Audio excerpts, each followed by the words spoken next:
sa inyo, merong mga tao kasi sa pamilya sa asawa ko sa mga bundok, na meron kami dito sa bundok kasi meron sila kasi merong ang mga tao ito nga mga bata nga matanda gausap meron pa ang motor kasi ibaba nila kasi ginatulungan nila. Yon, tingnan ninyo ibaba nila yan. Sunod nasaya ko yon, nasaya ako. So merong bata ginausahin ko, ginahugusin ko, nag-hi-hi siya kasi nasaya siya, ginahugusin ko. Sunod ibaba na rin nakin. So merong mga bata, so marami sila. Sunod may nagusiri na ako.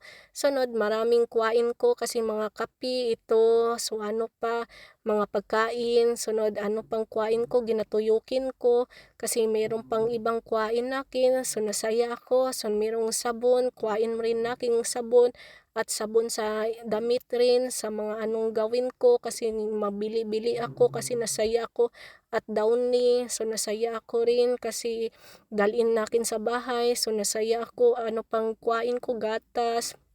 Yun, nasaya ako. So ano pang kuwain ko, so mga pagkain, so ano pa, so nasaya ako kasi saan-saan akong kuwain. So nasaya ako, so wala nang iba, natutuyok lang ako, so kuwain pa naking iba. So nasasaya ko, yun lang. Salamat sa inyo.